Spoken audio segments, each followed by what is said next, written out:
아멘. 정말 주님을 사랑하고 또 교회를 사랑하지만 그 표현을 어떻게 해야 될지 잘 모르는 분들을 위해서 저는 교회 이전과 맞물려 교회를 사랑하는 이들에게라는 제목으로 6번에 걸쳐 말씀을 드리겠다고 했습니다. 정말 주님을 사랑하고 정말 천국에 대한 분명한 확신을 가지고 정말 교회를 사랑하지만은 어떻게 이 주님의 사랑과 교회의 사랑을 표현할 수 있을까? 특별히 예배당을 짓는 여러 성도들과 특별히 앞서 있어 애쓰고 있는 목사를 긍휼히 여겨서 목사님 예배당 짓고 힘드실 텐데 지음에 힘드실 텐데 큰 도움이 못 돼 죄송합니다 라고 말씀하시는 분들에게 저는 아니라고 공예배 참석에 조금만 더 마음을 두셔서 저 집사님이 저 장로님이 오후 예배에 나오시기 시작하시네. 저 권사님이 수요 예배에 나오시기, 저 청년이 금요 기도에 나오네. 이것이 놀랍게도 하나님께 기쁨이 될 뿐만 아니라 목사에게도 말할 수 없는 힘이 된다고 말씀을 드렸으며, 초대교회는 날마다 마음을 같이하여 모일 때에 불신자들이 구원받는 수가 많아지게 하셨다는 이 역사를 우리에게 기록함으로 진심으로 교회를 사랑한다면 열심히 전도하는 일이 좀 부족하다 할지라도 열심히 공예배에 참석하면 그것을 보시고 하나님이 불신자들을 교회로 보내주시는 것이 교회를 사랑하고 목사를 돕는 일이라고 말씀을 드렸습니다. 지난주에는 브릿지라는 이름으로 새로운 가족들이 왔을 때에 어색하고 낯설어서 낯설게 대하는 것이 아니라 나는 교회 5년, 10년, 20년, 40년째 다녀서 누가 누군지를 알지만은 내가 처음 보는 사람인 것 같다면 새신자일 텐데 먼저 다가서 저는 이 교회 집사입니다, 장로입니다, 권사입니다. 그런데 처음 뵙는 것 같으네요. 몇 주 되었습니다. 아유 그러시구만요. 잘 오셨습니다.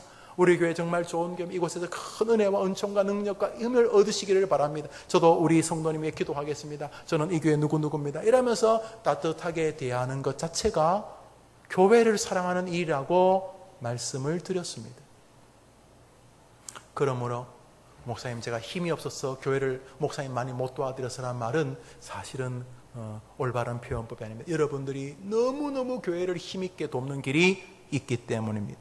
오늘 교회를 사랑하는 이들에게 성전 건축에 맞춰서 맞물려서 드리는 세 번째 주제는 바로 이것입니다. 한번 따라합시다. 다음 세대를 사랑하라. 다음 세대 즉 어린이와 청소년들, 청년들을 말하는 것입니다. 교회를 사랑하는 이들에게 어떻게 하면 교회를 사랑합니까? 내가 표현을 잘 못해서 다음 세대 어린아이들에게, 청소년들에게, 청년들에게 조금만 더 애착과 사랑과 관심을 기울여주면 됩니다. 교회에서 청년들이 보일 때 격려해 주시면, 이야 청년아 참 고맙다.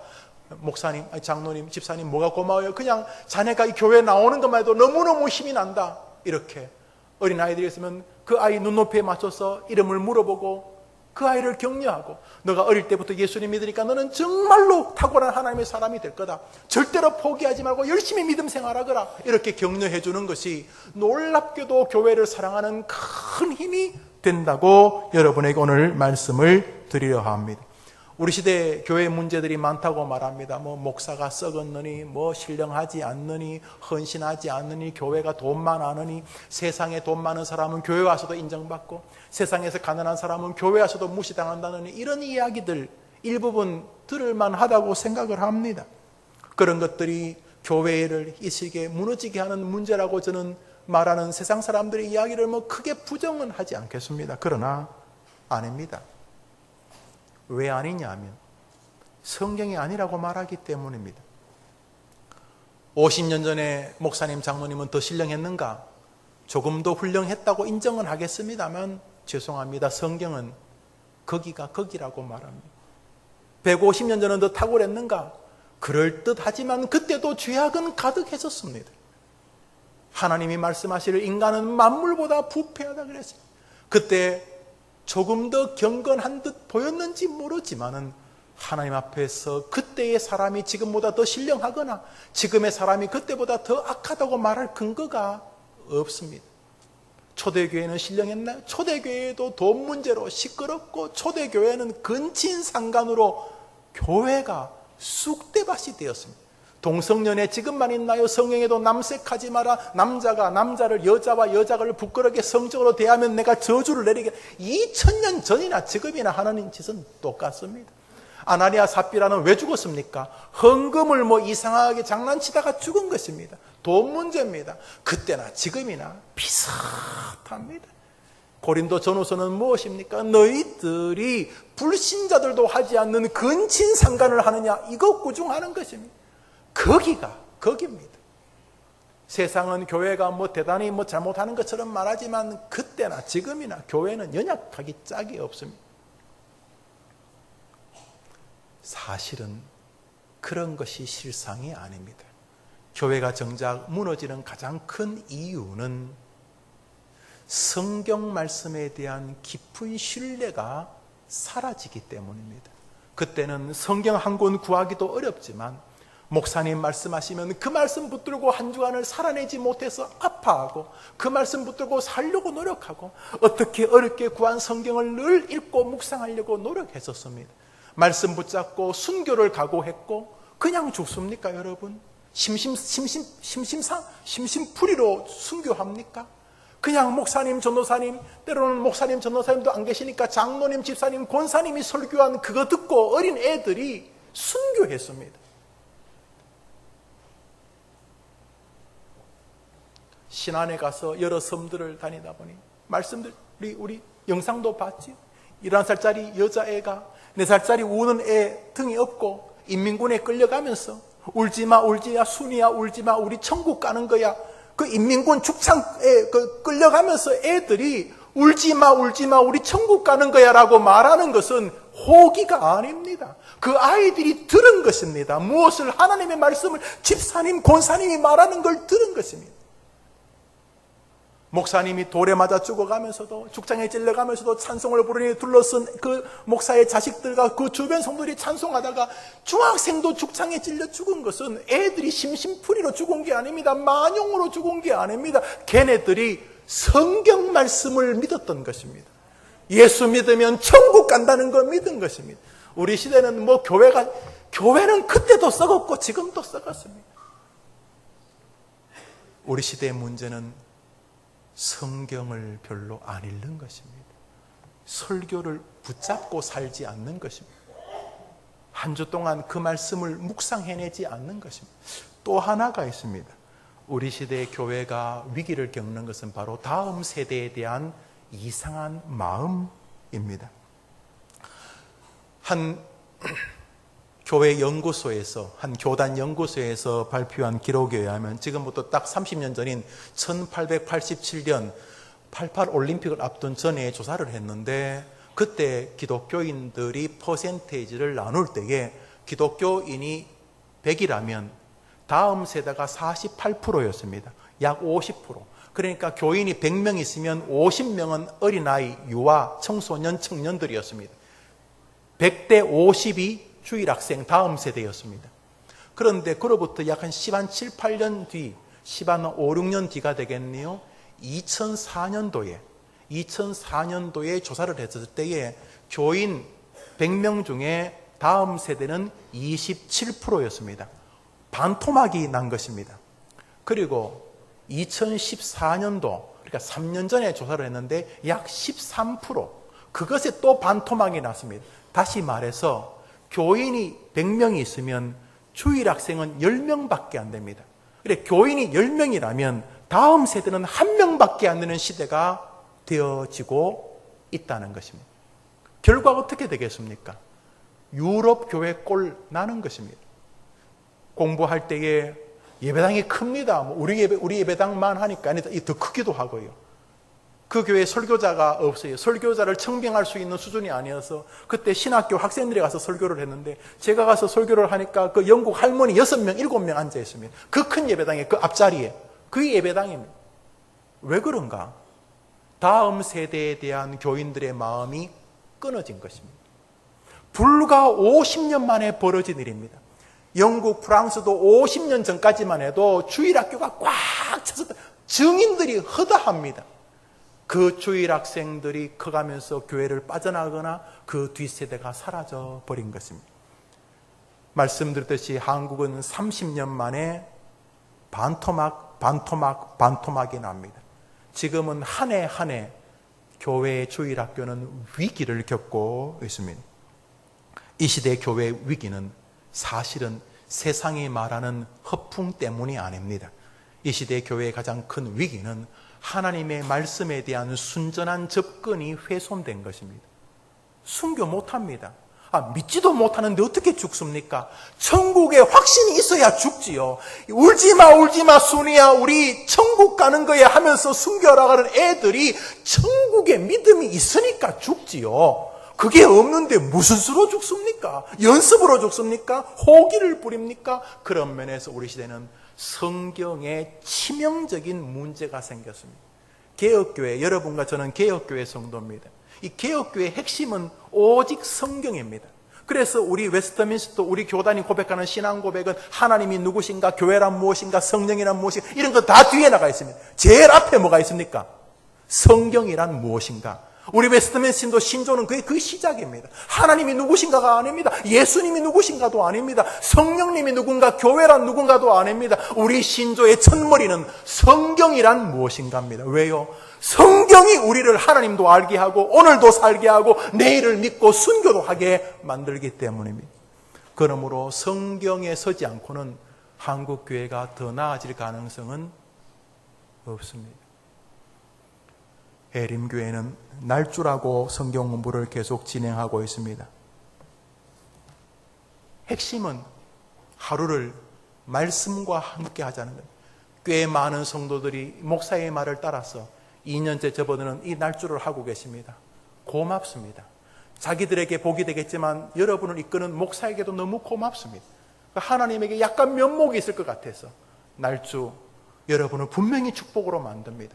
처음에는 어렵겠지만 새벽에 나와 목사가 인도하는 날주를 공부도 하고, 그리고 날마다 주님의 음성 앞에서 가랑비에 옷 젖는 가돼서 효력이 없어 보이지만 잠시 후에 여러분을 굉장히 정돈된 신앙인으로 살게 하고 멋진 천국에 여러분을 힘있게 입성시키는 힘을 보게 될 것입니다. 왜요?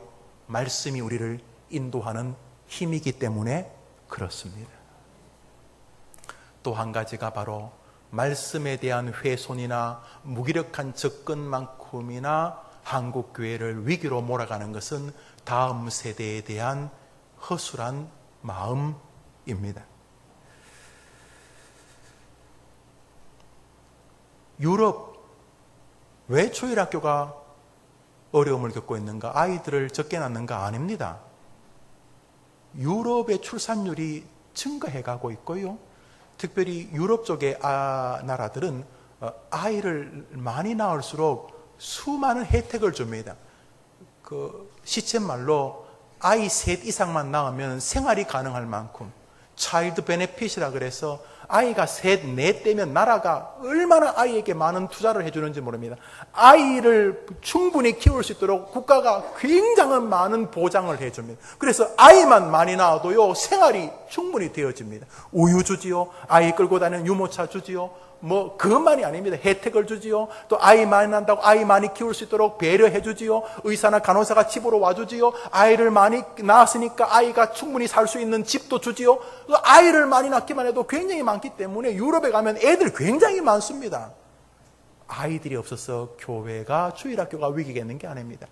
우리 몇 개월 뒤에, 빠르면 2, 3개월 뒤에 가게 될 저 미사 지역에는 학교를 지었는데 바로 우리 교회 옆에 우리 교회 담벼락에 붙은 한 초등학교는 교장 선생님이 우리 장로님 만나서 뭐라 그러냐면, 우리 건축위원장님 만나서 우리가 건설을 다시 해야 됩니다. 우리가 학교를 증축해야 됩니다. 왜냐하면 우리가 계산을 했는데 계산한 것보다 훨씬 더 아이들이 많기 때문에 아이들 많습니다. 그래도 한국교회는 주일학교 위기를 이야기하고 있습니다. 과연 무엇 때문에 이런 위기가 오는 것인가? 우선 과거 주일학교가 빡빡하고 그냥 교회들마다 그냥 여름 성경학교 그냥 북치고 그저 그 곰털 사자 그거 뭡니까 그걸 뭐라고 부릅니까? 껍데기는 아니고 인형도 아닌 것 같은데 하여튼간에 그거 더운데 쓰고 다니면서 북치고 하면 아이들 많이 모였습니다. 천국 이야기하고 지옥 이야기하면 애들은 무서워하고 또 기뻐하고 그랬습니다. 그때보다 지금 뭐가 문제가 생깁니까? 우선 예배 공간이 부족합니까? 최소한 저는 주일학교실 없었습니다. 제가 다니던 시골 교회가 그때 40년 전에도, 40년이 뭡니까? 거의 45년 전에도 장년이 800명 이상 되는 시골 교회로서는 굉장히 큰 교회였는데 그때 주일학교 공간 없었습니다. 그냥 어른들이 예배 빠지면 그 빈 공간이 아이들 초등학교 예배드리고 중학교 예배드리고 청년부 예배드리고 그랬습니다. 식당이 어디 있습니까? 분방공부실, 무슨 분방공부실입니까? 그런 거 없었습니다. 여기 시골교회 출신들 많으시죠? 그런 거 있었습니까? 없었습니다. 교육 기자재요?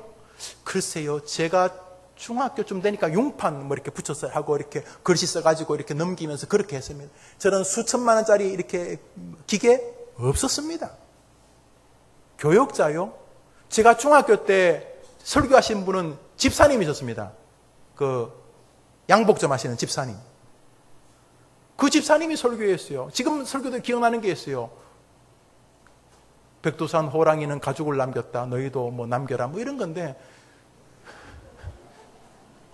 설교라고 말하기도 어려운 허술했지만 그런데 그 설교 듣고 거기 목사님, 집사님, 장로님 많이 나왔습니다. 거기 선교사도 나오고요. 지금요. 거의 모든 주일학교에 전담 교육자가 있습니다. 집사님 아니요. 완전히 신학, 대학원 나온 성경에 아주 익숙한 사람들 세웠습니다. 투자요? 그 과거 주일학교에 무슨 투자를 했습니까? 여름 성경학교 때 그냥 애들 수박 사주는 정도였죠. 지금 뭐 예산 투자 아니요. 옛날에 비하면 지금 주일학교는 훨씬 더 많이 투자합니다. 뭐가 문제입니까? 문제의 실상은 첫째로 시간의 불균형입니다. 과거의 아이들은 학교를 갔다 와서 교회에서 뛰어놀거나 교회 사람들과 교제하고 교회에서 놀거나 또 교회에서 이렇게 서로의 시간을 보내는 걸 즐거워했습니다. 지금 초등학생만 하더라도 주중에 평균 최소한 30시간 이상을 학교에서 보냅니다. 중고등학생은 더 말할 것 없고 거의 평균으로 학생들이 학원에서 일주일 보내는 시간이 약 12시간 정도 됩니다. 오고 가는 길, 학원에서 공부하는 일. 그러니까 일주일에 아무리 공부를 안 하는 애도 50시간 이상을 학교나 학원에서 보냅니다. 교회에서는 주일날 1시간 보냅니다. 50대 1의 이 아이가 이 일 가지고 나머지 시간과 싸워서 기독교적인 정신을 가지고 살아갈 수 있느냐? 이야, 만만하지 않습니다. 그런데 문제는 이 50시간보다 더 많이 보내는 게 일명 전자제품들입니다. 컴퓨터, 핸드폰, 게임, SNS. 까톡, 까톡, 까톡. 뭐해? 밥 먹어? 까톡. 뭐해? 똥 싸? 뭐해? 까톡, 까톡. 아이들이 거기다가 끊임없는 시간을 보냅니다. 영상을 보고, 영화를 보고, 연극을 보고, 흉내를 내고 끊임없이. 아이들의 168시간 일주일 가운데 거의 모든 시간들이 불균형적입니다. 하나님의 말씀에 의하여 인생이 살려지는 게 아니라 거꾸로 세상에 의해 요동치고 있으니 아이들이 심각한 시간의 불균형을 갖고 있습니다. 이것이 시정되어야 될 그 무엇입니다. 아이들이 교회에 오는 시간을 늘려놔야 됩니다. 목사님, 그러면 도태돼요. 우리는 하나님을 믿습니다. 두 번째로는 바로 오늘 설교의 주제인 교사의 문제점입니다.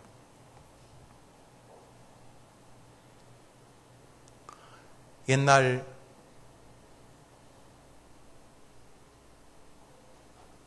신앙을 가질 때 아이들은 교회에 와서 예수 믿고 천국 가야 되는 진리를 분명히 붙잡았고 부모들도 아이들에게 구원의 확신을 끊임없이 가르쳐 줬습니다. 얘야, 순이야, 철수야, 만일 너가 지금 죽어도 천국 갈 수 있니? 그래서 그 아이들이 주님을 인격적으로 만나도록 비록 공부를 많이 못하신 부모님도 그 아이들이 구원의 신앙을 갖도록 도와주었고 교회도 그 아이가 구원의 신앙을 붙잡게 도와줬으며 무엇보다 그 교회가 아무리 부족한 교회라 할지라도 교회에 오면 하나님의 말씀을 붙들고 살면 힘이 있다는 것을 들었습니다. 말씀에 길이 있고 네 인생이 승리하기를 원한다면 하나님의 말씀 세계로 들어가야 되고 말씀을 붙잡고 말씀을 따르면 반드시 하나님이 너를 지켜주신다는 이런 원색적이고 분명한 하나님의 말씀의 진리를 가르쳤다면 우리 시대는 하나님의 말씀을 붙잡고 성공한다고 생각하는 부모들이 확연하게 줄어듭니다. 교사들도 마찬가지입니다. 아이들의 구원의 확신과 그 아이들이 지금 죽어도 천국 간다는 분명한 믿음이 그 초등학생에게, 그 유치원생에게, 그 중학생의 고등학생들에게 있는지에 대한 갈급한 부모와 교사가 확연히 떨어질 뿐만 아니라 아이들이 하나님의 이 말씀 안에서 자기의 인생에 흥망성쇠가 있기 때문에 이 말씀을 따르면 너는 분명히 축복의 인생을 살 수 있다고 하는 확신을 가진 선생님, 부모님도 선생님이죠. 그 교사의 결여가 우리 시대의 다음 세대의 위기의 본질인 것입니다. 성경은 오늘 우리에게 이렇게 말합니다. 읽읍시다. 성경 말씀 읽습니다. 시작.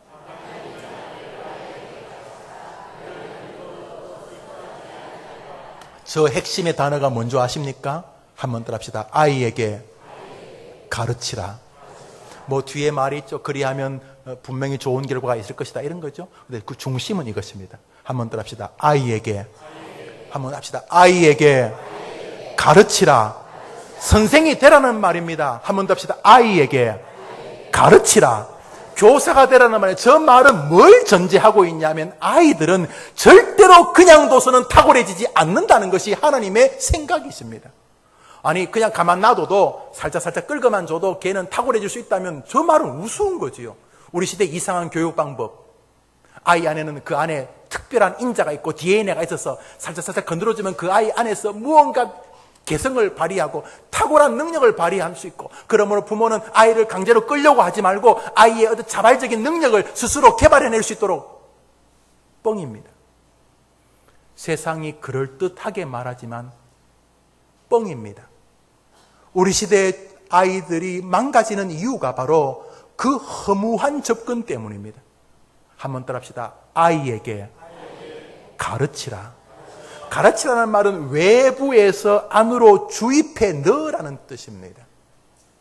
여기 가르치라는 말은 train up이라는 말인데 그건 익숙해지도록, 아이가 힘들 때 기도하는 게 익숙해지도록, 아이가 힘들 때 성경을 펴서, 아이가 힘들 때 교회 와서 목사님의 말씀을 들으면서 문제를 해결하려고 하는 일에 익숙해지도록 가르치라는 것입니다. 그러므로 교사가 되라는 것입니다. 장로님, 집사님, 권사님 세우는 일은 주일학교 교사라는 것입니다.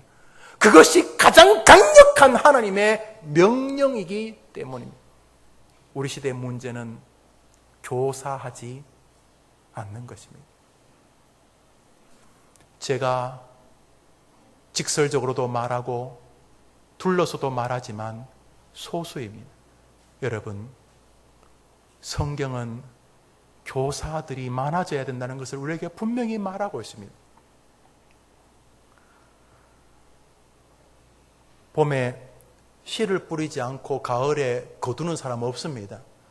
가을에 거두는 사람은 봄에 뭐라도 심었던 사람입니다. 마찬가지입니다. 아이들도 가르침이라고 하는 씨를 뿌려야 합니다.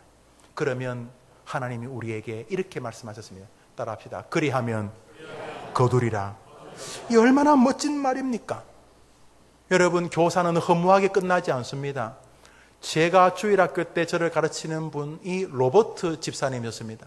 농사를 짓는 분이신데 그럴 때 정말 로버트처럼 그러죠. 그래서 애들이 로버트라고 그랬습니다. 하도 밭일을 많이 하셔서 손이 정말 무쇠 손이었습니다. 아마 그분은 이 볼링을 잡아도 손가락이 안 닿았을 거예요. 볼링 해보셨어요? 손가락이 너무 두꺼워서 지금 생각하니까. 그리고 가르치는 것도 그 로버트처럼 가르쳤어요. 공과 펴라.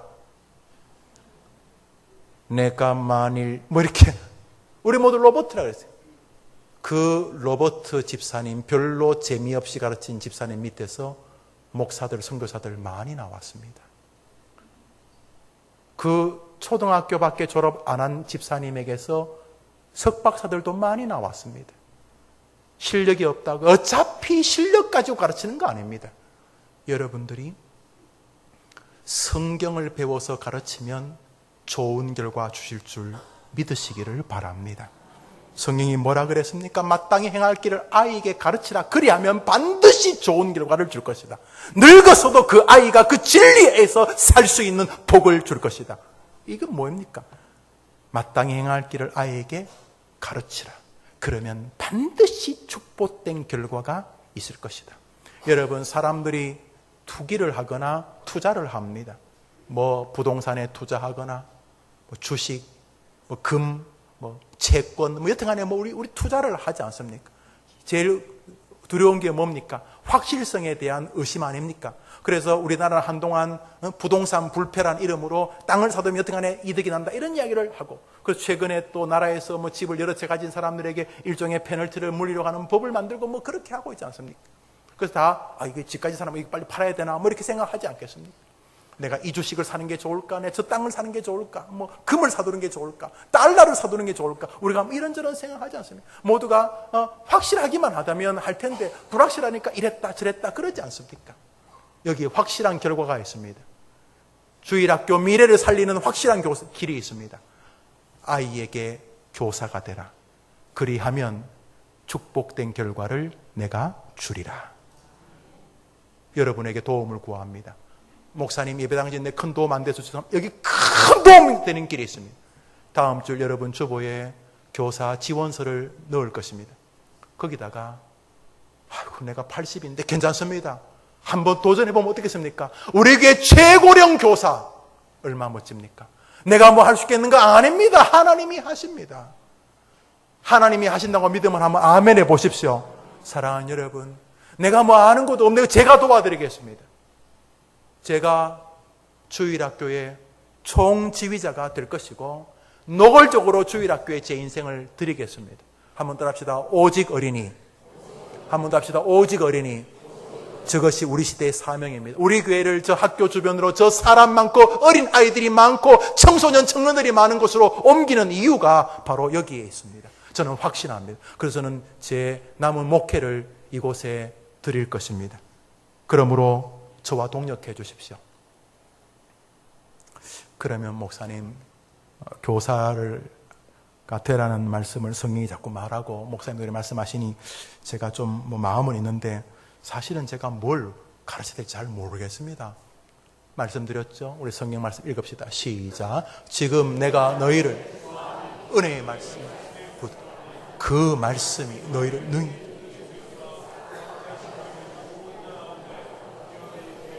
저 문장 안에 병행과 도치가 대해서 약간 혼돈스러운데 쉽습니다. 사도가 가지고 있는 이 말씀과 주님에 대한 관계성입니다. 한번 따라 합시다. 내가 너희를 주님과 그 은혜의 말씀께 부탁하노니.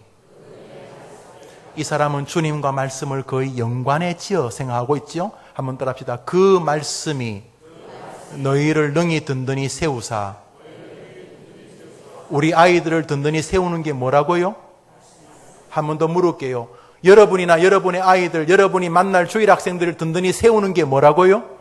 그러니까 뭘 가르쳐야 되겠습니까? 그렇습니다. 교회는 말씀을 가르치는 곳입니다. 뭐 세상 사는 요령, 뭐 세상 읽었던 신문의 즐거운 유머, 의미 없는 것입니다.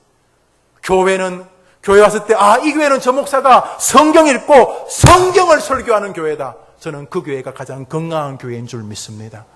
저는 그렇게 목회하려고 몸부림칩니다. 우리 부목사님 교육자도 요청합니다. 성경을 설교해 주십시오. 성경. 설교가 끝났을 때 모든 성도들이 저분이 읽었던 저 성경을 설교하셨구나 느낄 수 있도록.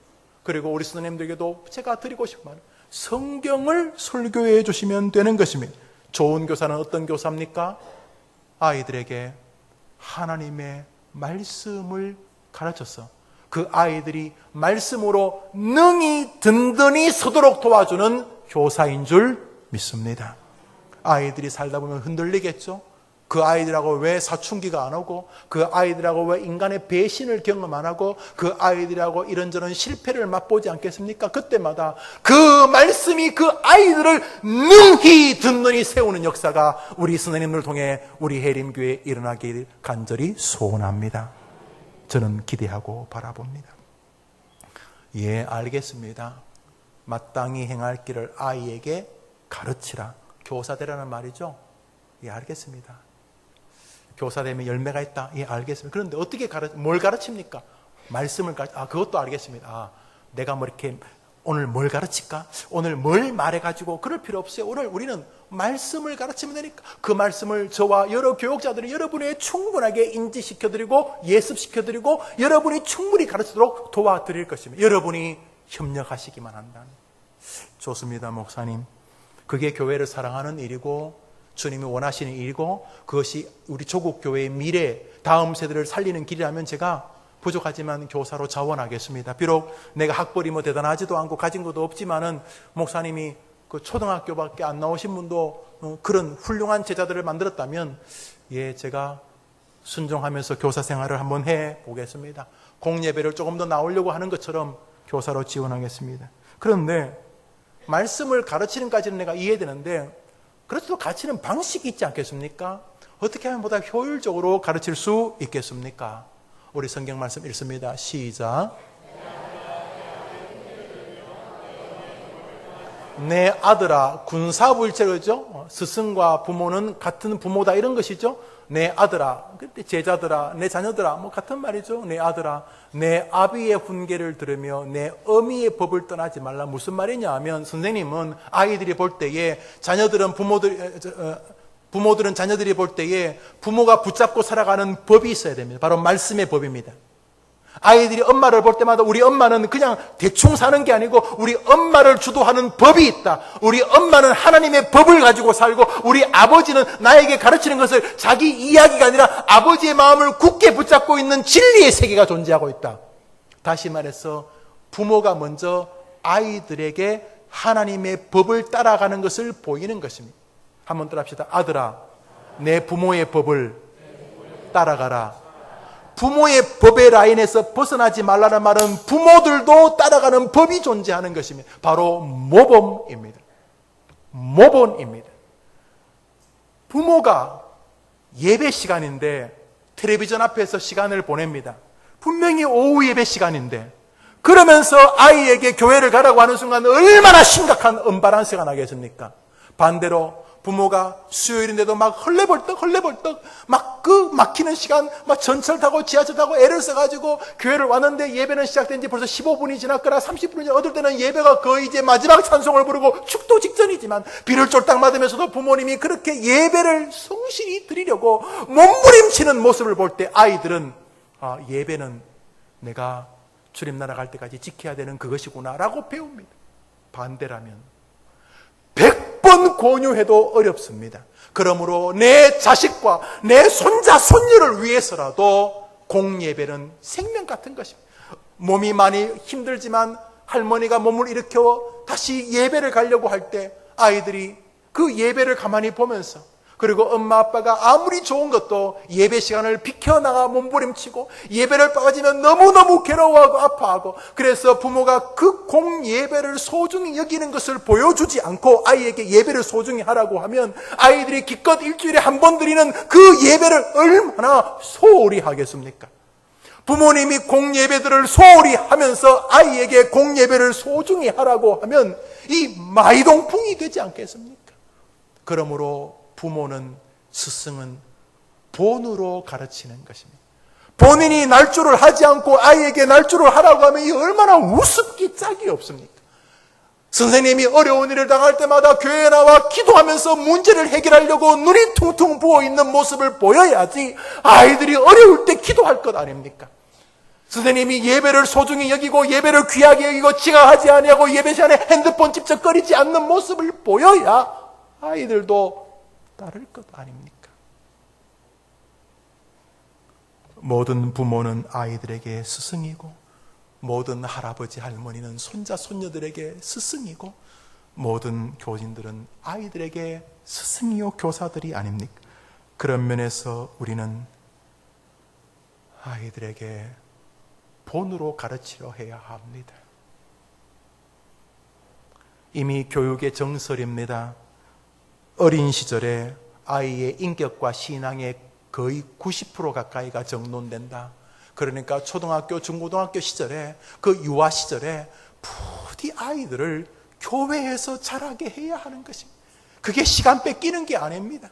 집에 아이들 데리고 놀이동산 1000만 번 가는 것보다 어린 아이가 교회에서 자라면서 늘 목사님, 집사님, 장로님 보며 찬송과 노래 속에서, 말씀과 기도 속에서, 성경 암송 속에서 자라는 게 그 아이를 진심으로 사랑하는 길인 것입니다. 사랑하는 여러분, 저를 도와주십시오. 우리 교회 작은 교회 아닙니다. 여러분 둘러보십시오. 얼마나 사람이 많이 앉았습니까? 이제 가는 예배당은 이게 몇 배가 될 것입니다. 우리 성내동에는 몇 명 살지 않지만은 우리 교회 근처에는 얼마 살지 않지만 우리 가는 교회당 옆에는 10만 명, 그 앞에 고덕 강의 몇십만 명이 그냥 아파트 앞에 꽉 모여서 합니다. 아예 교회와 담이 붙었습니다. 학교가. 중고등학교가 불과 몇 미터 안에 다 들어 있습니다. 왜 보내시는 것입니까? 뻔합니다. 이놈아, 너희 교회가 애들 좀 살려라, 이놈들아. 할렐루야. 그래서 교사로 자원해 주십시오. 특별히 교사가 어떻게 가르치냐 할 때 이전에 잘못 살은 건 지나간 것이면 어떡하겠습니까? 이제 교사가 되겠다는 마음으로 여러분 스스로를 정돈하겠다는 결심으로 한번 교사가 되어주십시오. 내가 교사니까 주의해야 안 되겠는가? 교사니까 주의해야 안 되겠는가? 제가 대학 다닐 때 교수님이 집사님이셨습니다. 좀 내가 볼 때 날라리였어요. 그런데 어떻게 투표를 했는데 그만 장로님이 돼버렸어요. 그리고는 수업 시간에 막 괴로워하더라고요. 이런 이상한 일이 벌어졌다. 그리고 졸업할 때쯤 간증 비슷하게 하더라고요. 자기가 술을 너무 즐겼는데 술만 들면 이상하게 소변이 누렇고 소변이 누르면 꼭 전봇대 앞에서 그렇게 내놓고 했다는 거예요. 그러나 장로님이 되고 나서는 전봇대들이 무서워지기 시작했다. 그러면서 본인이 술도 끊고 이렇게 이래요. 그렇죠. 교사가 되어지고 나니까 가지는 세계가 분명히 있을 것입니다. 특별히 언어입니다. 여러분의 자녀들이 한국말을 쓰는 이유는 여러분이 한국말 쓰기 때문입니다. 여러분이 미국 사람이라면 여러분 자녀들은 무조건 미국말 쓰고 여러분 중국 사람이라면 비록 걔들이 한국에 살아도 중국말을 쓸 가능성이 높습니다. 부모가 쌍욕을 하면 애들도 배웁니다. 부모가 늘 말에 주의를 하면 아이들도 담습니다. 부모들이 아이들을 교육시키는 게 이 시대의 우선순위 아닙니까? 제가 볼 때 생활비의 거의 절반 이상을 아이들의 교육비로 쓰는 가정들이 많이 있습니다. 그렇게 애를 쓰면서도 말로 아이를 다 망가뜨리는 부모님들이 없다고 말할 수 없습니다. 왜요? 말은 사람을 죽이고 살리는 영적 세계이기 때문입니다. 그러므로 내가 나를 고치기 위해서라도 교사로 자원해 주십시오. 내 말 한마디가 아이를 죽이고 살리겠다는 마음을 가지고 자원해 주시기를 바랍니다. 또 하나 어떻게 가르쳐야 됩니까? 본으로 가르치는 것과 함께 이렇게 가르쳐야 합니다. 성경 말씀 읽습니다. 시작.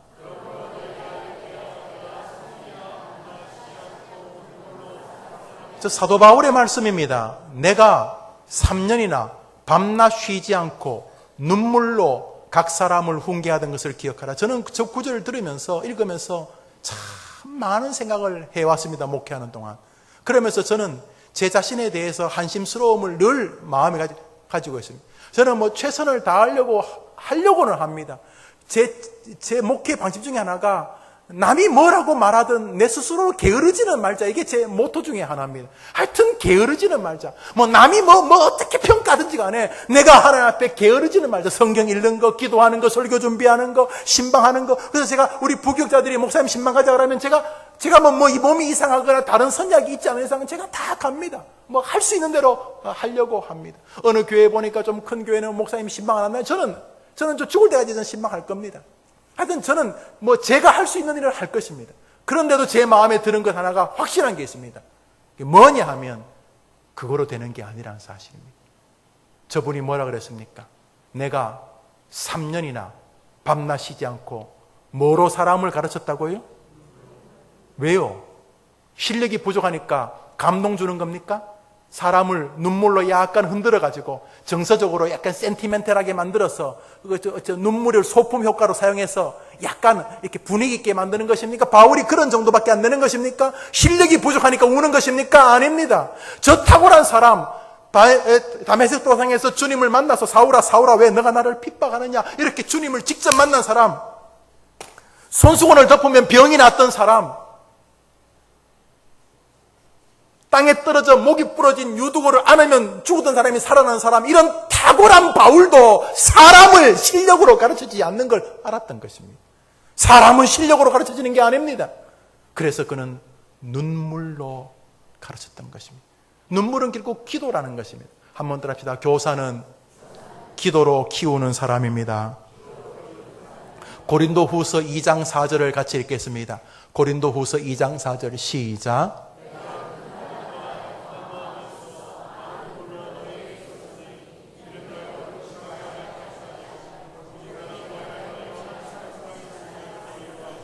내가 눈물로 너희에게 가르치며 내가 눈물로 너희에게 이 가르침의 서신을 쓰노니 이것은 너희를 향한 내 사랑을 알게 하려 함이라. 바울도 눈물로 가르치고 기도로 가르쳤던 것입니다. 아이들 압니다. 애들 모릅니까? 애들 압니다. 뭘요? 저 선생님이 자기를 위해 일주일 동안 기도했는지 안 했는지 압니다. 모릅니까? 우리 장모님들, 집사님들 모릅니까? 저 담임 목사가 자기를 위해 기도하고 있는지 모릅니까? 거의 다 압니다. 특별히 어린애들은 제가 볼 때 어른들보다 영성이 더 맑은 것 같아요. 알아요. 애들이 표현을 못해도 선생님이 자기를 사랑해서 기도하고 있는지, 정말 자기가 하나님 만나고 예수님 만나고 그 어린 시절 그 편모스라에서 그 조모스라에서 그 가난 속에서도 그 아이가 하나님 때문에 탁월하게 살아가기를 선생님이 기도하고 있는지 애가 압니다. 모른다고요? 인간은 영물입니다. 개, 돼지, 소는 몰라도 사람은 압니다. 그래서 바울이 눈물과 기도로 아이들을 가르쳤던 것입니다. 우리 조국교회 주일학교가 망해간다. 이게 맞는 것 같아요. 그러나 사실은 아닙니다. 정확히 말하면 대한민국 주일학교 선생님들이 없어지고 있는 것이 핵심입니다.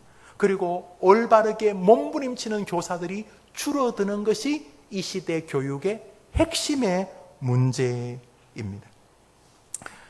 파이디온, 테크니온, 이게 다 주일학교의 상징의 단어들입니다. 이 단어들이 다 무슨 뜻이냐면 자녀들아라는 뜻입니다. 자녀들아라는 말은 뭘 의미합니까? 아이와 스승은 부모 자식 관계라는 것입니다. 파이디온, 자녀들아.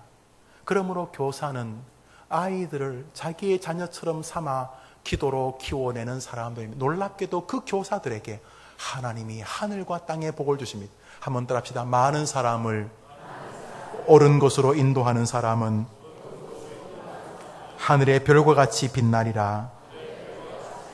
믿으면 아멘 해보십시오. 스타 되고 싶어 합니다. 어느 방송에서 오디션을 하는데 그 신청자가 100만 명이에요. 100만 명. 그 대여섯 명 뽑는데 100만 명이 가수 돼 보겠다고 신청했대요. 100만 명이. 다 왜요? 스타 되려고. 스타. TV 스타, 무비 스타, 그 스타 되려고. 여기 진짜 스타 되는 길이 있습니다. 많은 어린 아이들을 진리의 세계, 오르신 하나님 말씀의 세계로 인도하는 자는 나 여호와가 그 교사를 하늘의 별과 같이 빛나게 만들어 주리라. 남은 생에 교사로 자원하십시오. 교회 교육이 무너진다고 아우성입니다. 집사님, 장로님이 기도할 때마다 주일학교를 위해 기도합니다. 여러 가지 이유가 있습니다. 넉넉해진 부유함, 교회 안 오고도 충분히 재밌어 보이는 여러 인터넷 게임들, 핸드폰, 오락들, 부모님들의 안일한 신앙관들, 매스컴의 도전들, 교회 썩었다, 목사 썩었다, 장로 썩었다, 이런 이야기들. 그 다음에 과거는 그래도 교회가 학교 시설만큼은 되었는데 이제 학교 시설들이 월등합니다. 거의 모든 교실에 에어컨이 있습니다. 온풍기 있습니다.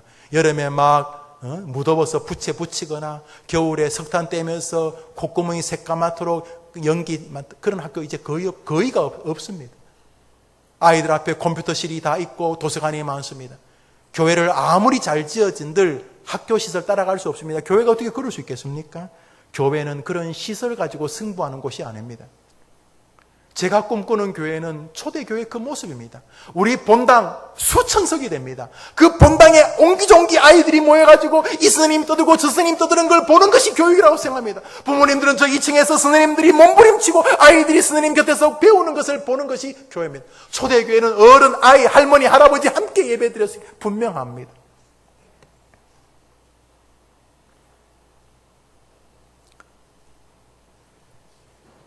이 시대 교육이 무너지는 것은 말씀에 몰입하는 교회가 줄어드는 것이고 아이들을 말씀으로 인도하는 부모들이 줄어드는 것이고 보다 근원적인 것은 바로 교사가 줄어드는 것입니다.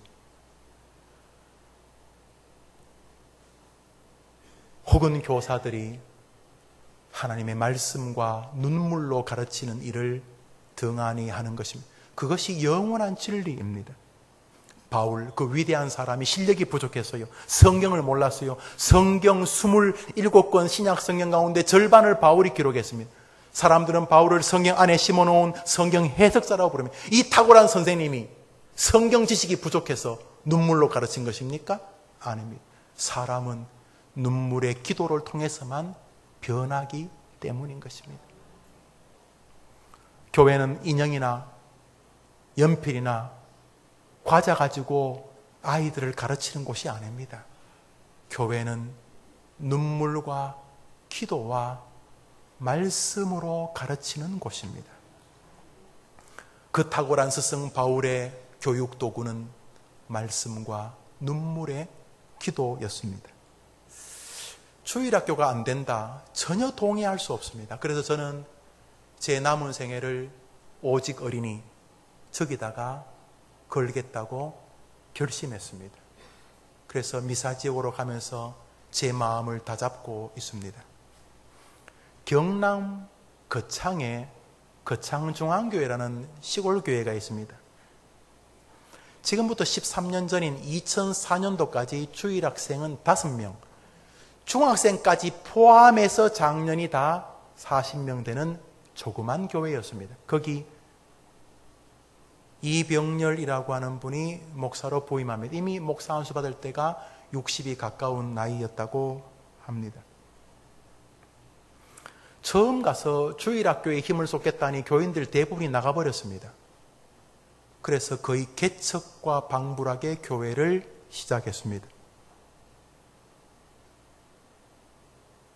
현재 경남 거창에 있는 거창중앙교회는 장년이 400명, 주일학생들이 매주 1200명 출석하고 있습니다. 제가 내려가서 목사님을 배웠습니다. 따뜻하게 맞이하시고 시간을 내어 대화해 주시는 동안 목사님에게 감동을 받았지만 목사님에게 감동을 받았다는 말보다는 정확하게 목사님이 말씀하시는 교사분들에게 깊은 감동을 받았습니다. 우선 이 거창 중앙교회 선생님들의 일과를 한번 말씀드려 보겠습니다. 주일 오전 7시에 교사 기도회가 열립니다. 아침 7시.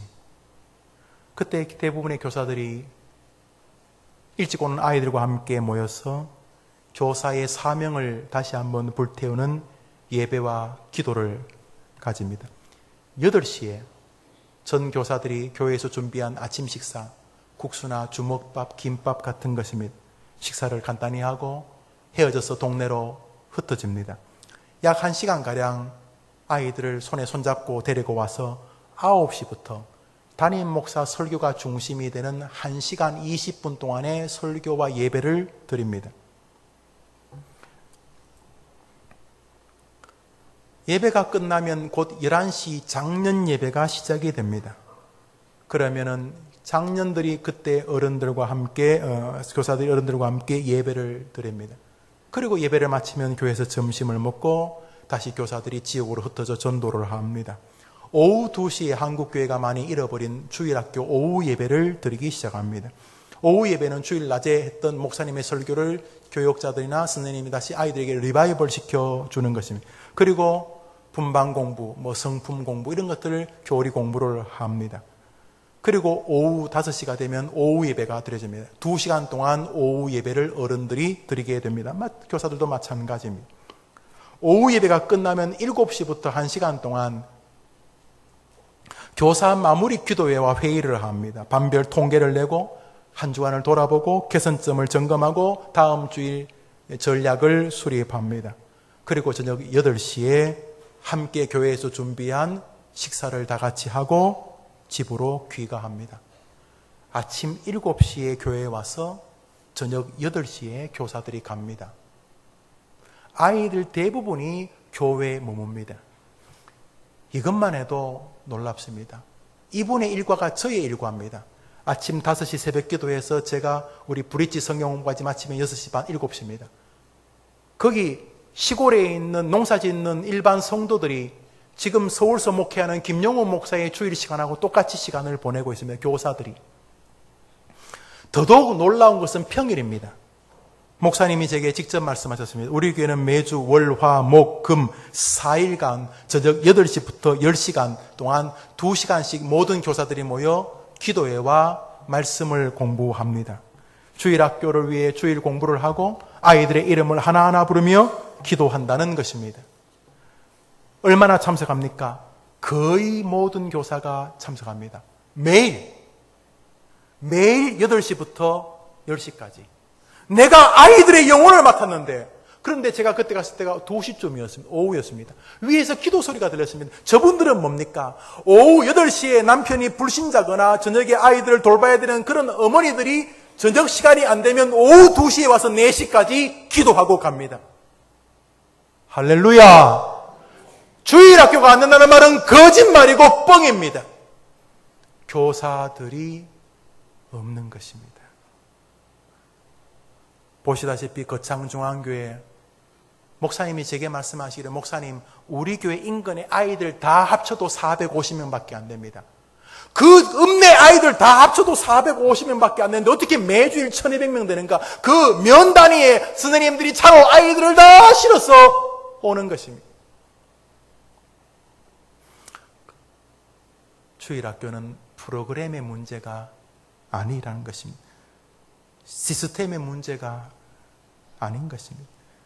주일학교는 철저한 교사들의 헌신의 결과인 것입니다. 바울이 눈물로 가르친 바로 그 무엇입니다. 목사님 말씀하셨습니다. 목사님, 교회의 문제는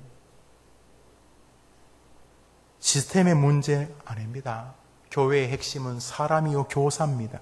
분명한 영적 체험과 성경에 대한 분명한 확신을 가진 교사가 주일학교의 희망이고 답입니다. 그것이 담임 목사 이병렬 목사님이 제게 직접 들려주신 말씀이셨습니다. 그 교회도 우리 교회처럼 전학년 제도, 무학년 제도를 실행하고 있습니다. 그 말씀을 들으면 참 놀랐습니다. 제가 전도사 시절에 이거 탁월한 방식이라고 생각했는데 이미 그 어른이 10여 년 전에 목회를 하고 계셨습니다. 그 이야기를 들으면서 제가 또 한 번 확신하게 되었습니다. 일명 원룸 스쿨하우스. 여러분, 지금 이렇게 1학년끼리 모이고 2학년끼리, 3학년, 4학년, 5학년끼리 모이는 게 오래된 교육 같죠? 아닙니다. 불과 170년밖에 안 된 교육입니다.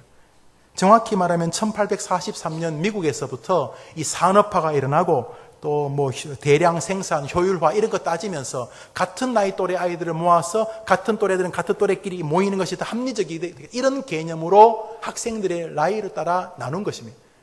그전까지는 어린아이와 큰아이들이 함께 원룸 스쿨이었습니다. 큰 한 곳에 모여서 그 선생님이 아이들의 실력과 능력을 따라 가르쳤습니다. 우리 시대 교육의 아주 안타까운 것 중에 하나가 학년으로 자르는 것입니다. 여러분, 오해 말고 들으십시오. 같은 4학년인데 어떤 아이는 그 정신세계가 이미 고등학생입니다. 실력도 중학생, 대학생입니다. 그런데 이 아이는 4학년이지만 사실은 초등학교 1학년 수준도 안 됩니다. 그런데 학년이 같다는 이유 때문에 선생님은 그 어느 언저리를 가르치고 있는 것입니다. 나이만 같을 뿐이지 아이들이 전혀 다른 세계입니다. 무학년 제도, 전학년 제도는 어떤 것이냐? 우리 교회 선생님이 되면 자기 반하에 초등학교 1학년부터 6학년까지 다 있습니다.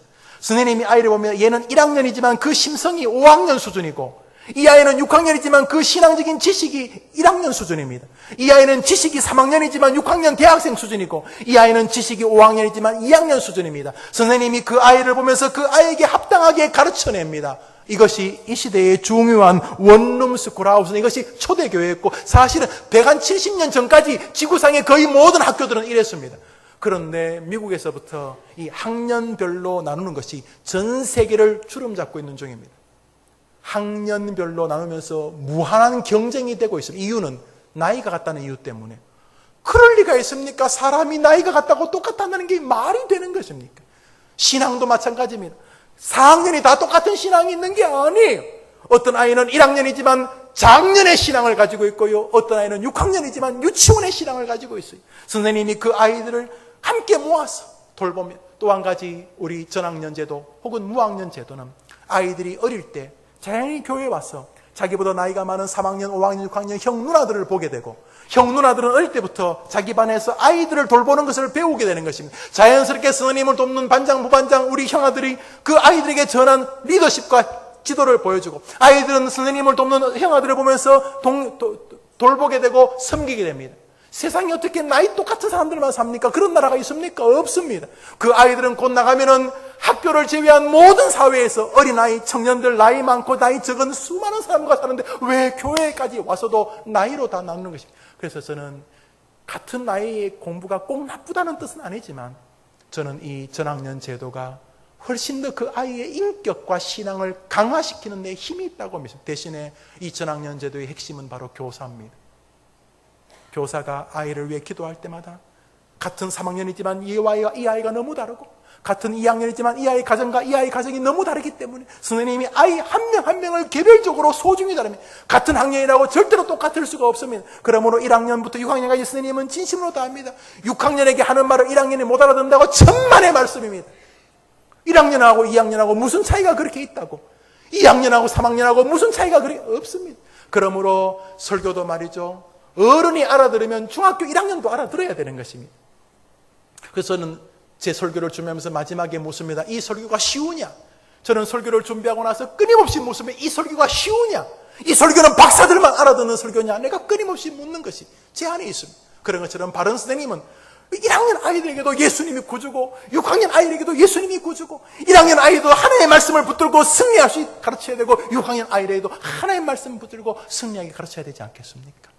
그런 면에서 교사로 자원해 주십시오. 말씀을 마칩니다. 미사로 옮깁니다. 예배당 절반이 지붕을 덮었습니다. 이제 나머지 절반 4층 지붕을 덮으려고 합니다. 본당이 이렇게 좀 이렇게 도움 형식이어서 그게 조금 공사 방법이 어렵다고 합니다. 여러분 기도해 주시면 잘 마무리될 것입니다. 우리가 외형적으로 건물이 다 뚜껑을 덮으면, 지붕을 덮으면 나머지 시설이야 또 지붕을 덮었기 때문에 비가 와도 큰 문제 없으니까 잘 감당하지 않겠습니까? 오늘도 보니까 음향시설 이런 거 아침에 또 모여서 결정하고 그랬습니다. 이제 차곡차곡 지냅니다. 지난번에는 식당, 여러분 드실 밥, 국수 기계도 정리하고 또 이런 시설도 차곡차곡 정리됩니다. 그러나 그거야 시간이 지나면 될 것입니다. 중요한 건 이제 우리가 준비되는 것입니다. 한번 더 합시다. 아이에게 가르치라. 한번 더 합시다. 아이에게 가르치라. 저는 이 길을 가겠습니다. 여러분 저를 도와주십시오. 목사님 저도 교사할 수 있습니까? 이렇게 백발이 성성한데 너무너무 고맙습니다. 저 이제 예수 믿은 지 이제 5년밖에 안 됐는데 충분합니다. 모르면 같이 배워가면서 합시다. 제가 옛날에 교사하다가 이제는 아이들하고 세대 차이가 너무 나고, 그리스도 안에서는 세대 차이 없습니다. 기쁨의 교회, 행복한 교회, 멋진 교회, 사람을 살리는 아름다운 해림교회 여러분이 동력해 주시기를 진심으로 간절히 부탁합니다. 고맙습니다. 아멘 해주셔서 우리 같이 한번 찬송합시다.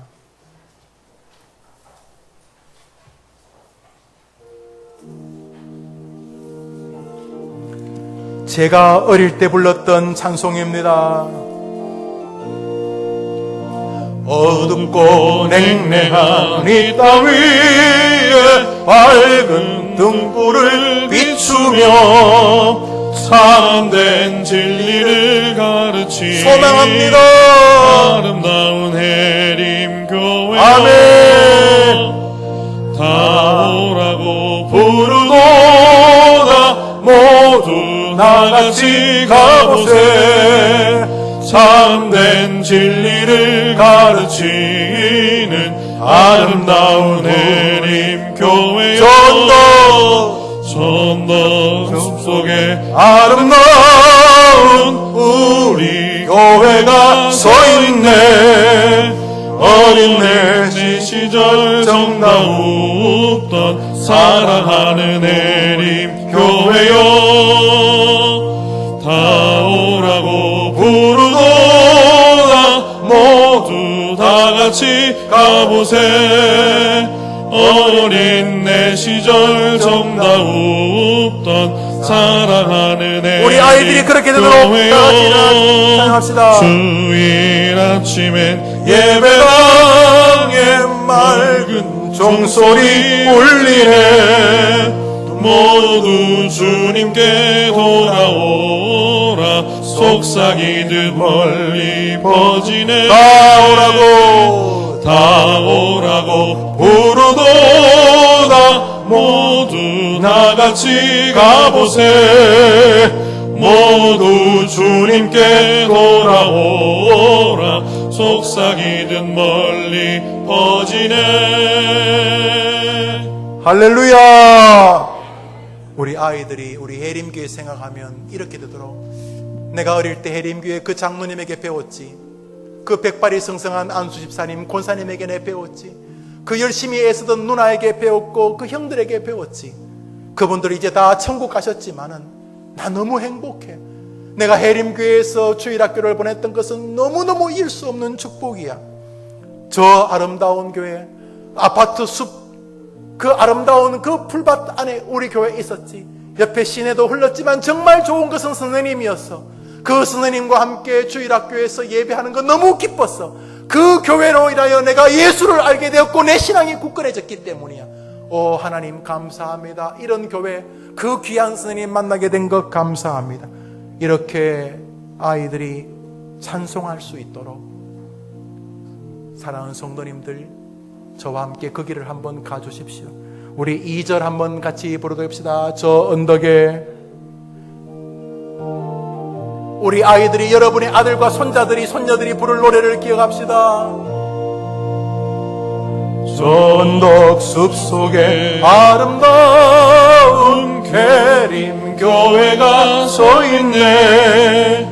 어린 내 시절 정다웠던 사랑하는 해림 우리 아이들이 저렇게 말할 수 있도록 다 오라고 부르도다 모두 다같이 가보세.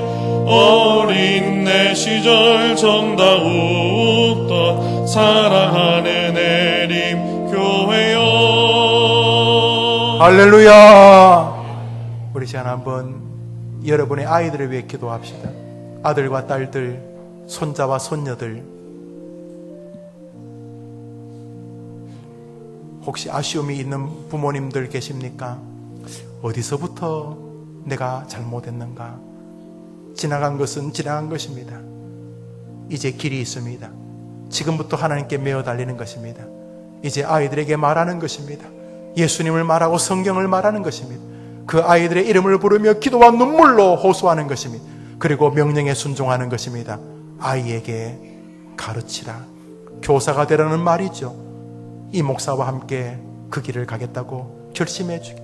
여러분이 다짐하신다면 분명히 하나님이 은혜를 주실 것입니다. 나아가 여러분의 아이들뿐만 아니라 우리 해림교회 주일학교 다음 세대를 위해 기도해 주십시오. 갈 바를 몰라하는 저 어린아이들, 저 청소년들, 저 청년들에게 우리 교회가 힘과 빛을 줄 수 있는 교회가 되도록 여러분 동력해 주십시오. 우리 교회 다음 세대를 위해 기도해 주십시오. 마지막으로 앞에 서 있는 이 목사를 위해서 한번 기도해 주십시오. 우리 다 같이 함께 그 길을 가렸어요. 이른 아침부터 늦은 저녁까지 아이들을 꿈에 안고 몸부림치는 교사들과 함께 그 길을 갈 수 있도록 이 목사를 위해 기도해 주십시오. 우리 다 같이 한번 내 아이와 우리 교회 주일학교와 종을 위해 기도해 주십시오. 기도합시다. 하나님 아버지 감사합니다. 교회를 사랑하는 이들에게, 교회를 사랑하는 이들에게 안 된다는 것은 사실은 옳은 말이 아니어서 주일학교는 희망이 없다 아닙니다. 아이들이 교회 안 온다 틀린 말입니다. 저 시골에서도 저 꼴짝에서도 7시부터 저녁 8시까지 미친 교사들이 아이들을 살려내었습니다. 미친 목사가 그 일을 해내어서 주님에게 미치고 말씀에 미치고 아이들에게 미친 사람들, 우리를 미사지역으로 보내십니다. 하나님 아버지, 우리 아이들을, 우리의 손자 손녀를, 우리 주일학교를, 이 교회를 축복해 주셨어.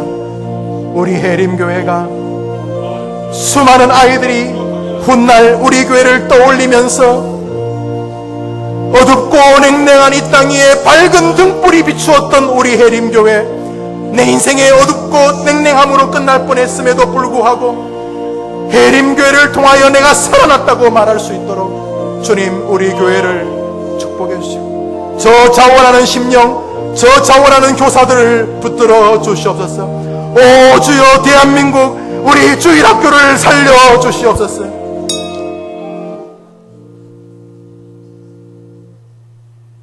하나님 아버지, 어둡고 냉랭한 이 시대입니다. 다음 세대가 무너지고 있고 주일학교가 빛을 잃어가고 있는 시대입니다. 그러니 주님, 이 시간 간구합니다.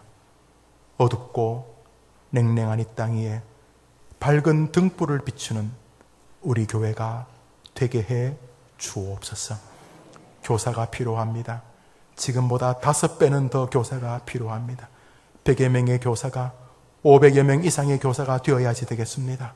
주님, 교사가 될 수 있는 모든 사람들은 교사로 자원하는 역사가 있게 하여 주시옵시고, 아이들이 그냥 살아나는 것이 아님을 깨닫고 이른 아침부터 늦은 저녁까지 몸부림치며 설교하는 우리의 시간을 통해 하나님이 조국 교회 주일학교를 살리시는 것을 우리 교회가 순종하게 하여 주시옵소서. 미사지역으로 이 교회를 강제적으로 옮기시는 주님, 뜻이 계심을 압니다. 다음 세대를 우리 교회에 맡겨 주시옵소서. 이 목사에게 동력자와 힘을 주시기를 예수님의 이름으로 기도합니다. 아멘.